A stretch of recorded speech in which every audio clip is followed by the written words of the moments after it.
nísìnyí sọ̀rọ̀ sókè ni ẹni tó ń kọ́ṣẹ́ kan ló máa ní ẹ sọ̀rọ̀ sókè wọ́n ní ká béèrè béèrè ó dẹ̀ ti béèrè sínú. ẹ jẹ́ mọ́ jẹ́ mi ní lọ púpọ̀ lórí àwọn wòlíì nígbà yẹn tán bá fẹ́ béèrè béèrè dádì inú ẹ lọ máa béèrè sí wọn á ní sọ ní béèrè wàá dẹ̀ rọra béèrè ẹ̀ sínú ó kàn máa gbé ìbéèrè yẹn jáde fún ẹni. nísìnyí sọ̀rọ̀ sókè ni ẹni tó ń kọ́ṣẹ́ kan ló máa ní ẹ sọ̀rọ̀ sókè wọ́n ní ká béèrè béèrè ó dẹ̀ ti béèrè sínú.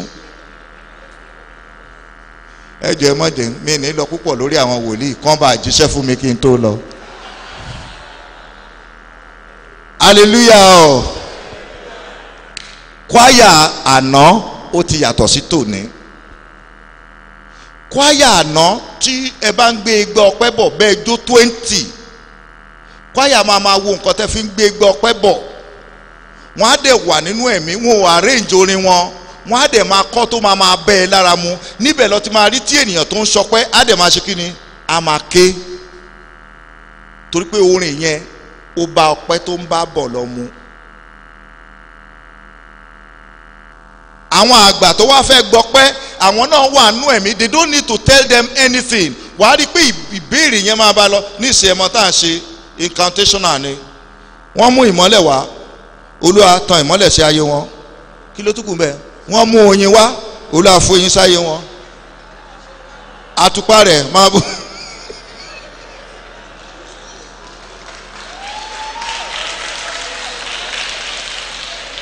Celestial yesterday and today.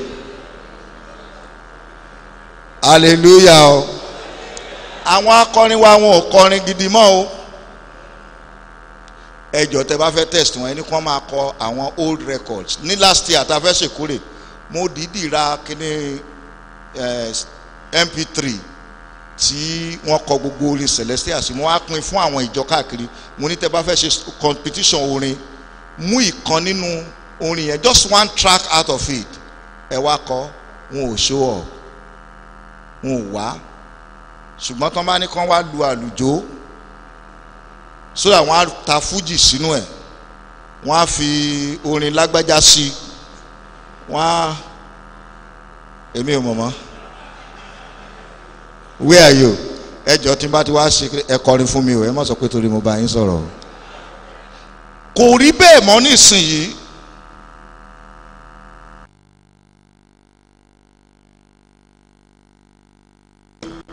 Sunday school tó jọmọ́ orin hymn wa tó jọmọ́ cross gbàtẹ́ nìkan máa kọrin ó ní gbé àgbélébú rẹ ó wúwo bí wòlíì bá máa kọ jíṣẹ́ fún ẹ bó bá máa kọ orin méje orin inú ìwé mímọ́ ló máa kọ tó bá di nísìnyí a fi orin fújì wọ orin lágbájá bàbá àrà àwọn mìíràn akọwọ tó bá ti ẹ̀kọ́ yẹn sódà tí ò bá kọ orin.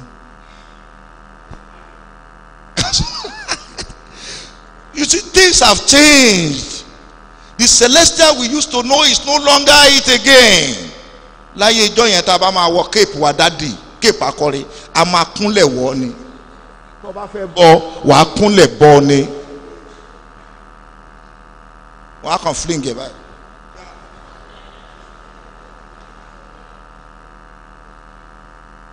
Tó bá fẹ́ di àmùrẹ́ láyé ẹjọ́ yẹn ó máa kúnlẹ̀ dé ní sà. All those things are no longer there. Hallelujah o.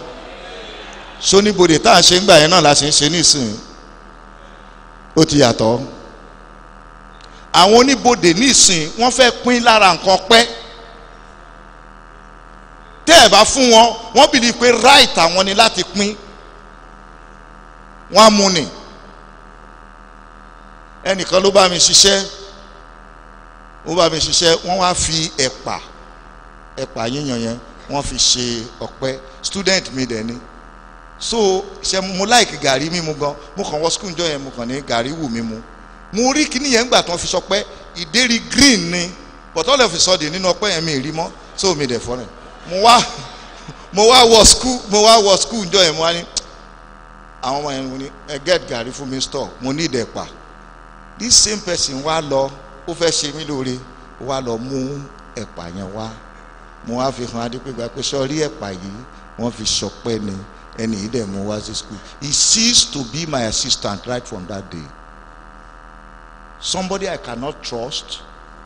Nǹkan kékeré báyìí tí n bá fi lé ẹ lọ má máa wù ẹ́ ni. Àwọn bàbá wa láyé ẹjọ́ yẹn tó bá jẹ́ assistant wọn wọ́n máa wù ẹ́ torí they will look at you in many ways. Wọ́n máa wù ẹ́ ni bó ṣe ń gbẹ́sẹ̀ bó ṣe move kò sáwọn tó ń wò mọ́ nísìnyí. Bó bá olùṣọ́ àgùntàn yẹn bá wojú olówó church kan kàn fàáyọ á lọ kọ́ church fún ṣáà ni kò tán díẹ̀ wọ́n ni wàá tún wá lọ fi pẹpẹ lílẹ̀ kọ́ tó débẹ̀ wọ́n ti déwájú ìwọ gangan tó fẹ́ kún tó tí ó dẹ́sẹ̀ kó tó lọ lọ́dọ̀ yẹn ìwọ ni ṣé tán pásítọ̀ bá ní kẹ́ lọ fi pẹpẹ lílẹ̀ kí ló kù ẹ máa lọ fi lílẹ̀ ni. Many people these days nígbà tó ń bá fẹ́ church planting náyé ijọ́ yẹn ẹ máa gba àṣẹ ni ẹ máa gba àṣẹ láti ọ̀dọ̀ àwọn aláṣẹ kẹ́ tó kọ́ kẹ́ tó gbé church kalẹ̀ wọ́n á fún yín láṣẹ wọ́n á ní kó lọ wò ó.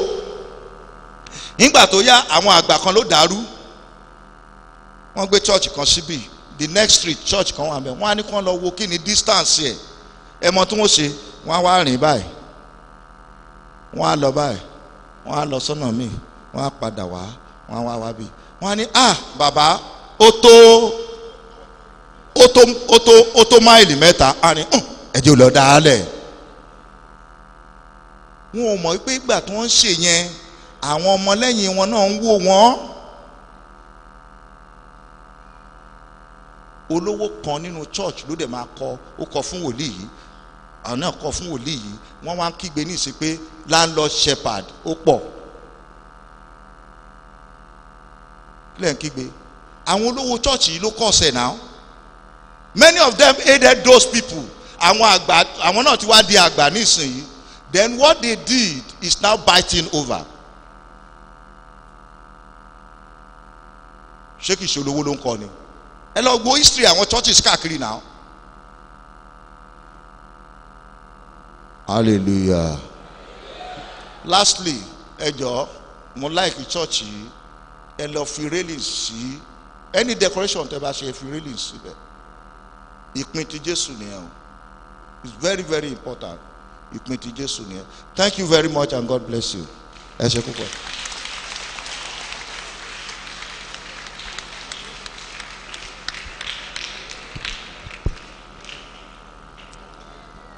Ẹ jẹ́ ká pàtẹ́wọ́ sí i fún bàbá wa. Mo ń wo àwọn kan wọn pàtẹ́wọ́.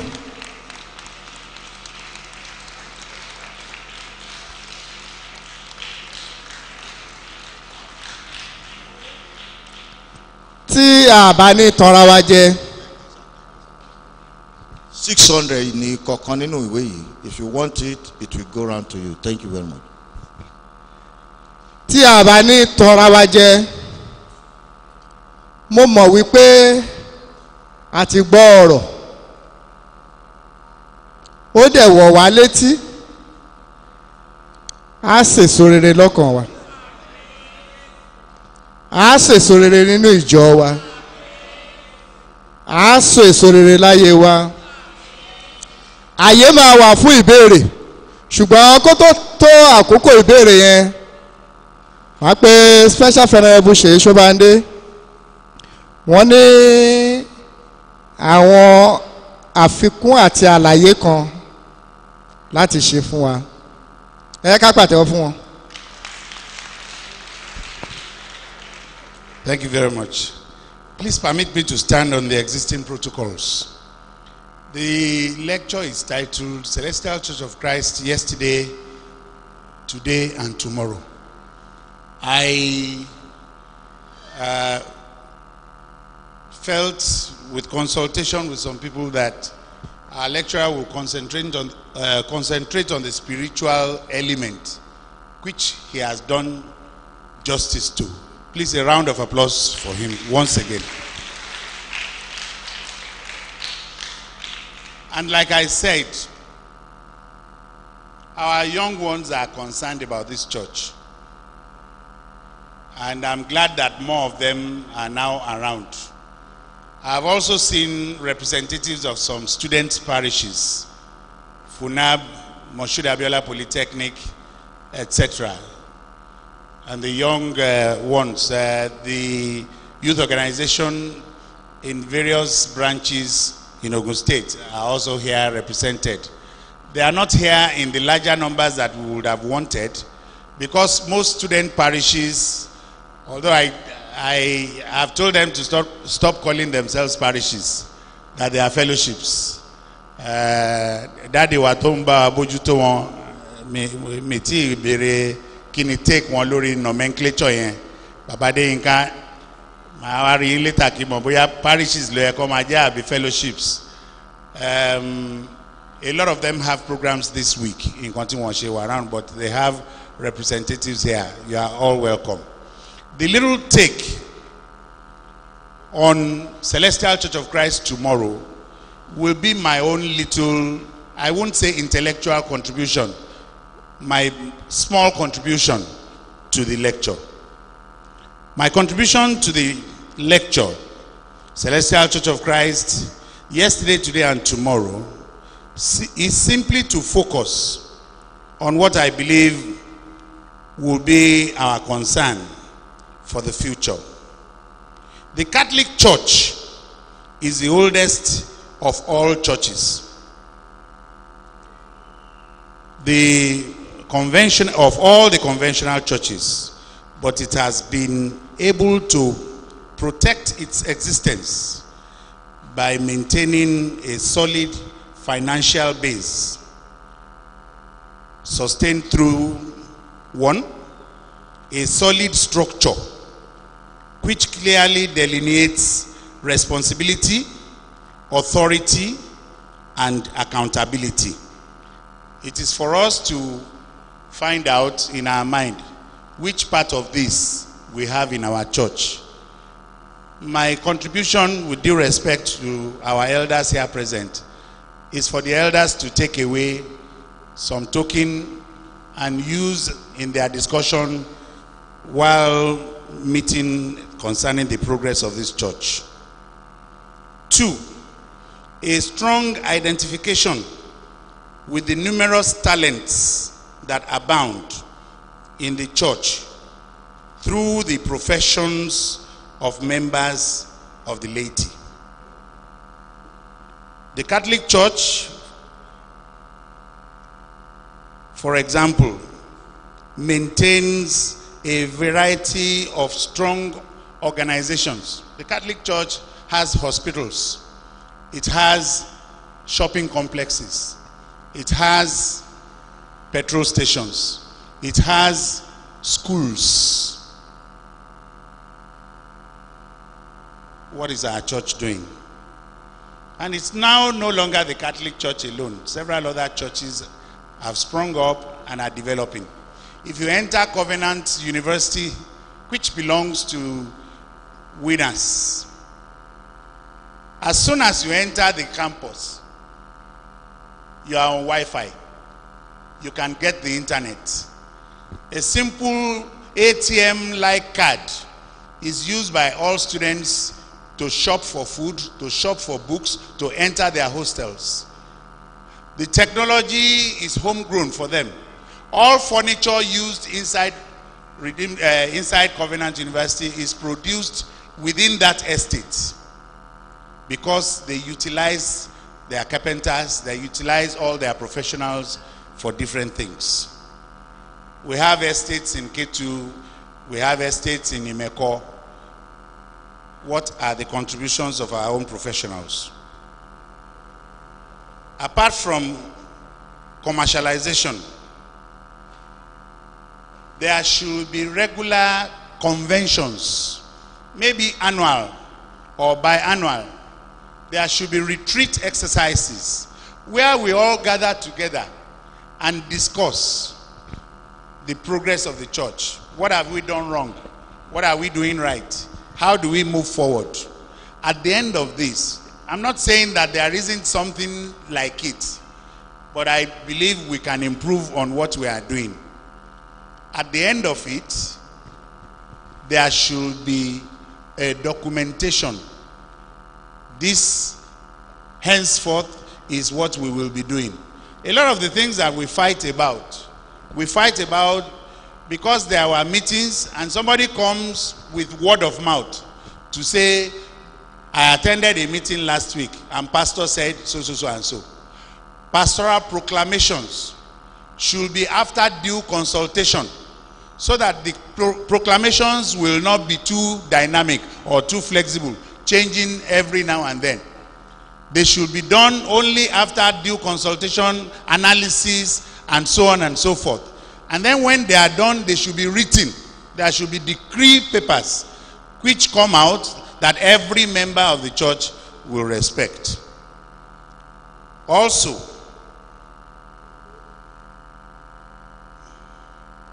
perhaps apart from the structure and commercialization,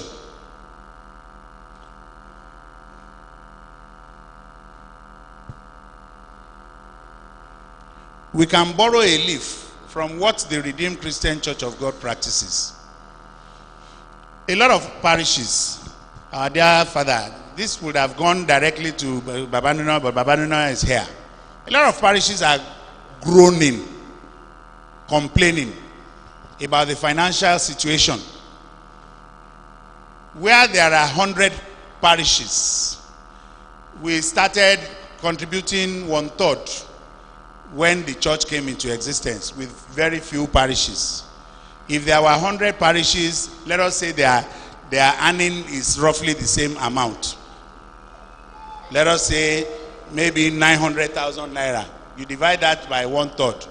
1/3 stays in the, I'm talking about the actual amount that stays with the church. The issue of 2/3 is fallacy. What is used to run the church is 1/3. So that 1/3 is 300,000. It was okay in those days. Nowadays, the number of parishes have skyrocketed. It means the headquarters has, for about 100 churches some years back, if there were 1,000 churches now, it means what was 30 million with 1,000 churches is now 300 million. That difference, whereas the amount that goes to the individual parishes has remained stagnant. The amount that goes to the headquarters has skyrocketed. The quantum of need for the parish is higher relatively, and therefore I believe something should be done. The idea of this idea means that we do one of a number of things. Do we review and decide to place every one of us on salary? I spoke with an elder of the church, a member of the board of trustees, and he said he could remember what pastor said, that pastor, we could tinker with percentage, but we should not tinker with the idea that a shepherd should take percentage. If the church grows fat, the pastor's earning should grow fat. If the church grows thin, then the shepherd's earnings should grow thin. Therefore, we should consider possibly from 1/3 to 2/3. Another idea is that of what is practiced in the Redeemed. Can we look at the idea of part-time shepherdship so that those who have talents in other areas can still continue to exploit their talents, and at the same time they do some work in the church. Also, finally, the idea of landlord shepherdship has come to stay. It is not my portion to find out or blame anybody why this is, but there is nothing bad in an individual being capable and being establishing a church. But the name Celestial Church of Christ belongs to the church. We should organize ourselves in such a way that anyone who wants to bear that name will come and buy a right. In business language, it has a name. It is like every, sir. It is a franchise. Thank you very much. You are buying a franchise. You are a franchisee. Celestial Church Authority is the franchisor. And you can now come and say, mo fẹ́ máa jẹ́ orúkọ yín. Therefore, lọ san 1 million. Kó dẹ̀ tún máa san 200,000 annually, depending on the size of your church, and so on and so forth. We should look at all of this with a view to ensuring our church remains relevant. So, I have this for our dear fathers as take away for their retreat. May God continue to bless his church. Now, the floor is open for us to ask questions. Please ensure that you do not ask the same question as someone else has asked. And also avoid questions that we already have answers in the lecture. If we already have provided answers in the lecture and you ask, we reserve the right to ignore. Thank you very much. I will now moderate with due respect to the MC.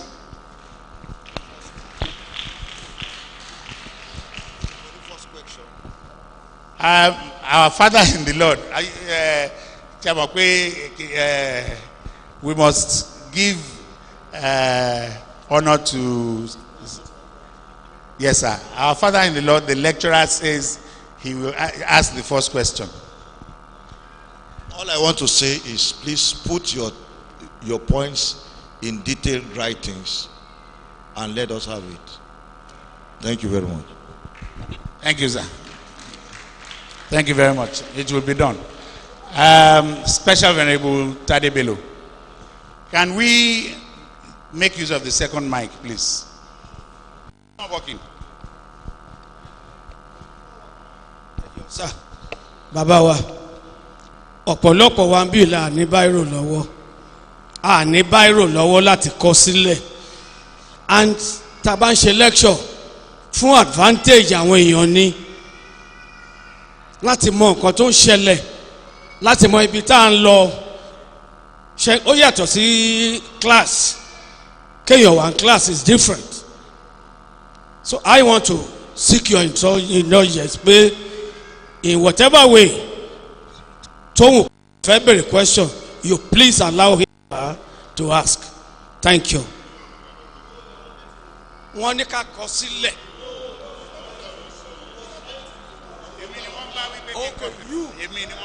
That is better. Thank you very much. With due respect to you, lecturer. Okay, bẹ́ẹ̀ ni sà. Ẹ̀yin bàbá wa, mo kí yín sà, mo kí gbogbo ìjọ Ọlọ́run. Níyé máa bèrè question, but my first comment ni pé ìjọ Celestial pé ó pé púpọ̀. I've been to Jerusalem too, like the lecturer. Mo dẹ̀ rí bí ó ṣe rí, ṣùgbọ́n bóyá ẹ̀kọ́ nowadays ló ń fa ọ̀pọ̀lọpọ̀ àwọn kọ̀ọ̀kan. Documentation, fine.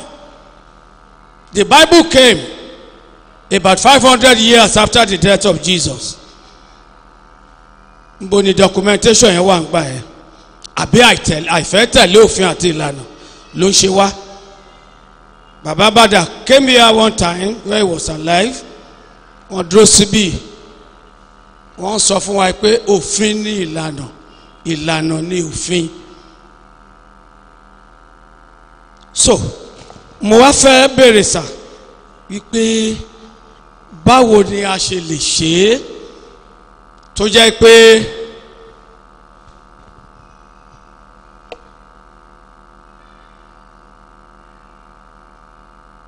ìjọ mímọ́, you've discussed yesterday, you have discussed today, but tomorrow is still missing. Tomorrow is still missing. Báwo la ṣe fẹ́ ṣe ọ̀la yàtọ̀ sí pé ká tẹ̀lé òfin àti ìlànà? Like he said, ọ̀gá sọ pé bàbá sọ pé gbadá sọ pé fine èmi rí yẹn gẹ́gẹ́ bí gap láàrin the leadership and the followership tó bá fẹ́ èèyàn ṣọ̀gá ibi iṣẹ́ you have to stand your ground you know what you are supposed to do and you know how to do it but nowadays sir kí ìjọ wà tí ìjọba wà pé ìlànà nìyí what stops you our shepherds with due respect to you láti máa correct wa where we go wrong what stops you is it money too tẹ̀sán pé ń fà tá a fi ń dá táwọn wòlíì àbáwọn kan fi ń dá ìjọ tó ń pera wọn ní landlord shepherds ṣówó yẹn náà ló sì fà bẹ́ẹ̀ tó affect ẹ̀yin bàbá wa olùṣọ́àgùtàn ẹ̀yin ní àpẹẹrẹ Kristi láàrin ìjọ ẹ̀yin ló yẹ kó máa correct wa ibi tá a kù sí èmi náà move round there mo rí pé some of the or most of the shepherds wọ́n ready láti sọ òtítọ́ fún wa that is where the problem lies ẹ láti máa sọ òtítọ́ fún wa at all times not mind ṣe bọ́ ọ̀run lẹ̀ ń wò àbáwá lẹ̀ ń wò ọ̀run lẹ̀ ń lọ náà salvation tẹ̀sán yìí ó affect yín ó affect àwa náà ẹni tó bá ń lọ sọ́run kò ní wojú kò lè wojú pé tí n bá offend ènìyàn báwo ló máa ṣẹlẹ̀ you want to be friendly to everybody and at the end of the day you are friendly to nobody. I want to mo fẹ́ kẹ́ bá mi comment lẹ́yìn I want to appreciate the lecturer that we cannot divorce religion from tradition kò possible but you have explained that very much mo dey appreciate it very very much you cannot divorce religion from tradition so mo appreciate now ẹ wá sọ pé ìkórè sà báwo lẹ ṣe fẹ́ ká ṣe ìkórè or is it not part of the celestial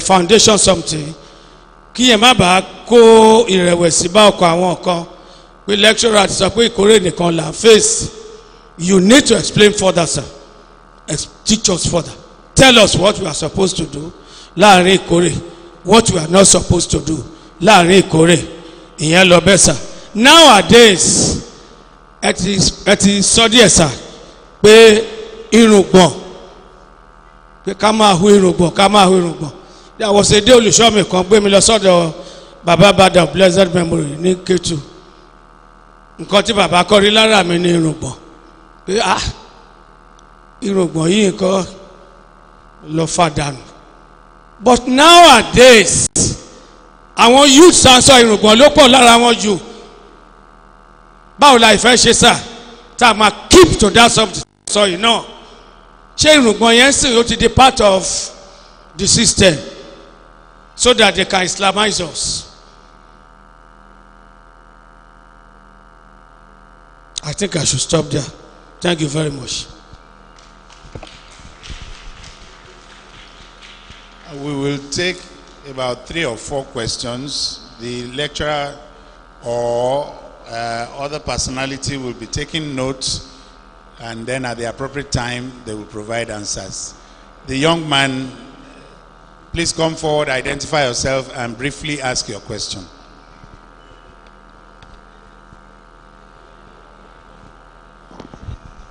Thank you, sir. I greet all my fathers and my mothers here. I am Akimbode Taufik from Ijaye Parish here. I have 2 questions to ask. First and foremost, I will commend lecturer. He has spoken well. But my question is, you talk about Celestia yesterday, and you talk about today. When you mentioned some things, some doctrines that were practiced yesterday, most of us were pleased with it. But now most of the doctrines are not there, which makes Celestial Church to be shaken, to say. Now my question is, you talk about yesterday, but looking at the way Celestial Church is now, how do we check and balance the two so that we won't have effect for tomorrow that is yet to be known? That is the first question. Then the second one is about the youths of Celestial Church of Christ. I would say I'm not that.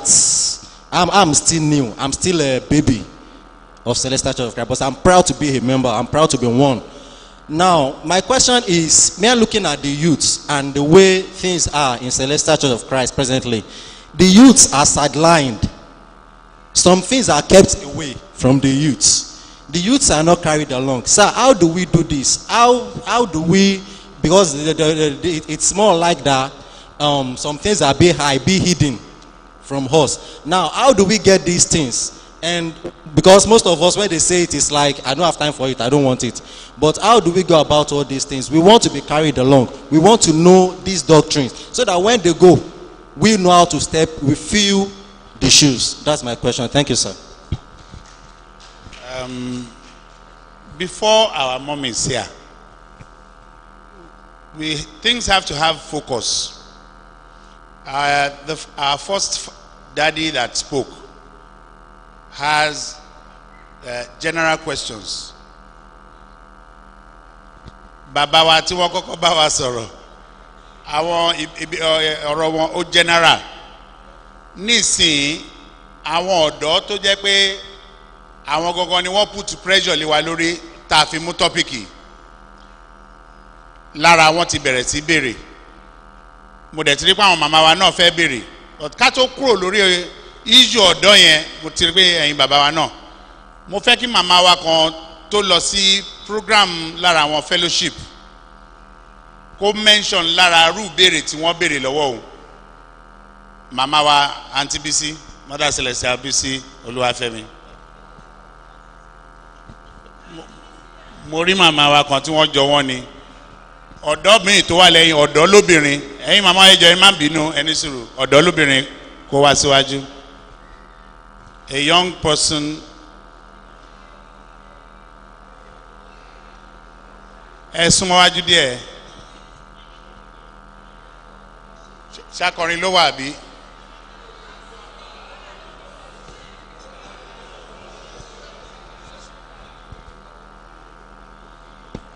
Praise the Lord.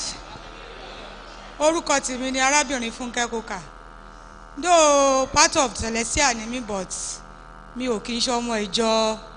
Ìbéèrè tèmi kàn fẹ́ béèrè, mo dúpẹ́ lọ́wọ́ àbáwá tí wọ́n fún wa ní lecture lórí ìbẹ̀rẹ̀ pẹpẹ Celestial Church. Nítorí pé nínú ìjọ ọmọ méjì lèmi bí síbí báyìí. But ọjọ́ tí màá kúrò bí sà, mo wá sí Bible study. A máa ṣe Bible study ní every Tuesdays. Mi dẹ̀ kí n máa miss ẹ̀. But nígbà tó di one Sunday, that was 1993. Olùṣọ́àgùtàn kan wàásù níbí báyìí lórí pẹpẹ. Wọ́n wá ní àwọn rí bàbá Ọ̀ṣọ́fà wípé wọ́n bínú wípé torí pé wọ́n ṣe Bible studies. Pé torí bí wọ́n ṣe Bible study yẹn, wọ́n fi ìjìnlẹ̀ hàn àwọn ọmọ ìjọ nídìí èyí ọ̀pọ̀lọpọ̀ ń sá. I was so furious on that day pé that is pé àwọn ẹni yìí mọ ìjìnlẹ̀ wọn ò fi hàn èèyàn. Wọ́n á wò pé irú kí lélẹ̀. That was the last day tí mo wá sínú ìjọ yìí. Bí mo ṣe gbé Bible mi mo dẹ̀ dìde lọ́jọ́ yẹn, mi ò wá sí ìjọ mọ́. Bọ́nú mi dùn pẹ̀lú lecture tí wọ́n fún wa lọ́sàn-án lórí ìjọ. Torí there are some olùṣọ́àgùtàn tí wọ́n ní discipline. Mo rántí pé olùṣọ́àgùtàn kan wà níbí ìgbà yẹn tó bá wọ aṣọ tí aṣọ ẹ bá tó bá transparent, á ní kó padà kó lọ wọ aṣọ míì. Tí o bá pupa ju àwọ̀ tí Ọlọ́run fún ẹ lọ, á ní kó o padà. Tí o bá padà sí kọ́lọ̀ tí Ọlọ́run fún ẹ, máa padà bọ̀ nínú ìjọ. Sáà, ǹjẹ́ irú nǹkan bẹ́ẹ̀ yẹn lè wà mọ́ láyé ìsìn láàrin àwọn ọ̀dọ́ wa? Dẹ́ndẹ́dì tún sọ lẹ́ẹ̀kan nípa àwọn ọmọbìnrin wa tó jẹ́ pé ọ̀pọ̀lọpọ̀ wọn náà ti marry lọ sínú ẹlẹ́sìn kejì nítorí ẹ̀tàn àti ète. Ǹjẹ́ ọ̀nà àbáyọ wà? Torí kò kí ń ṣe inú ìṣẹ̀lẹ̀ nìkan ní irú nǹkan báyìí ti ń ṣẹlẹ̀ o, káàkiri inú ìjọ ni. Tẹ bá rí ọmọ olùṣọ́àgùtàn míì tó ti lọ fẹ́ Muslim, bàbá kọ̀ ṣùgbọ́n kò sí nǹkan tó lè ṣe, ṣe bóun ló bí, létà ó máa gbà padà náà ni. Sáà ṣé nǹkan tó a lè ṣe wà gẹ́gẹ́ bí Kìrìsìtẹ́nì? Ẹ jọ̀ọ́ ẹ má jẹ́ kíru nǹkan báyìí kó mọ nínú Celestial Church nìkan, kí wọ́n gbé irú ẹ̀kọ́ báyìí káàkiri nínú can, nínú wọ́wì can, so that àwọn èèyàn wá lè ní ìmọ̀ tó jinlẹ̀ nítorí pé bíbélì sọ pé àwọn ènìyàn mi ń ṣègbé nítorí wọn kò ní ìmọ̀ kéré ló ń jẹ́ kí àwọn kan báyìí máa ṣẹlẹ̀. Olúwa ràn wá lọ́wọ́ sà.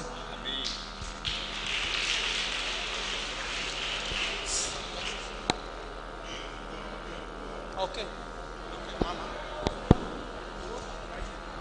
Hallelujah. Hallelujah. With due respect to our fathers in the Lord will empower you mightily. Please, Daddy, I'm happy I have my fathers here. I happen to be a youth mentor by His grace. Last week, I was at Ilaro Polytechnic. Yesterday, I was at FUNAB.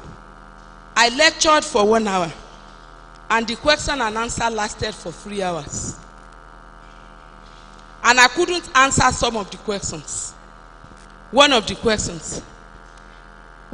students said he particularly was born in Celestial Church of Christ a few years ago. Then he said he wants to know that earlier on when he was born, when he was growing up, the ushers, that is the orderly, they don't stand.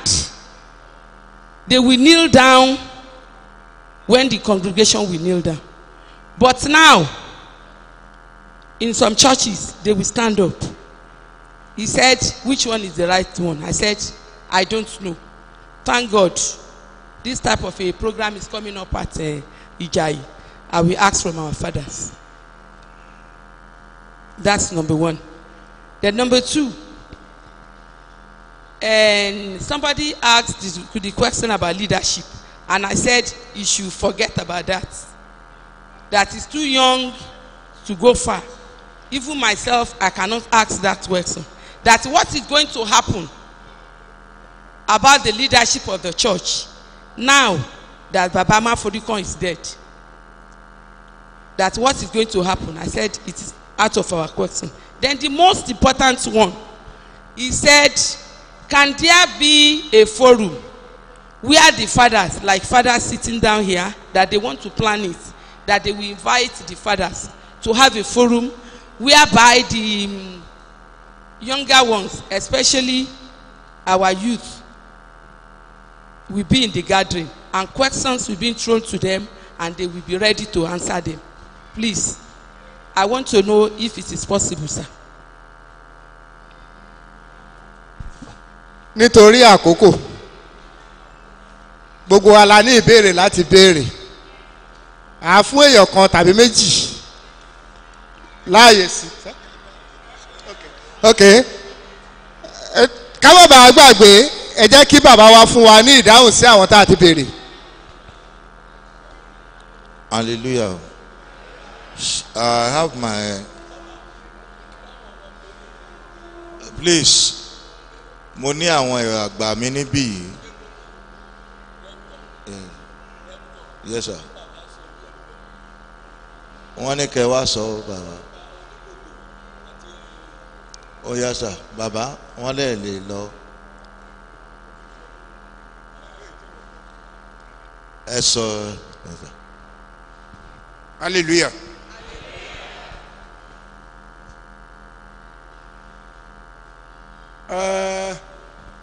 Àwọn ìbéèrè tẹ́ ń béèrè wọ̀nyí ó lágbára. Ẹ ní sùúrù. Kì í ṣe pé okay. Ohun tí mo ṣe ń sọ bẹ́ẹ̀ ni pé mo ń sọ pé ó lágbára. Ẹ lè gbọ́ gbogbo ẹ̀ lénìí. Kò ṣeé ṣe náà. Bẹ́ẹ̀ ṣe rí mi tí mo dìde ń bẹ̀ mo fẹ́ máa lọ sí Ṣàgámù torí kọ́fì wà lọ́dọ̀ tó wa. Tí n bá dẹ̀ jókòó mo ti wà níbí tipẹ́ náà. Mo ti dé ìlú yìí before 11 náà. Ẹ jẹ́ kí n sọ nǹkan kan fún yín nípa oníbodè. Nítorí pé ìgbà tó ń yan orú èmi tí n bá ti purọ́ kọ́lọ́hún kó dá mi lẹ́jọ́. Nígbà tó ń yàn wá sí oníbodè wọ́n ṣàlàyé díẹ̀ fún wa. Ìgbà tí oníbodè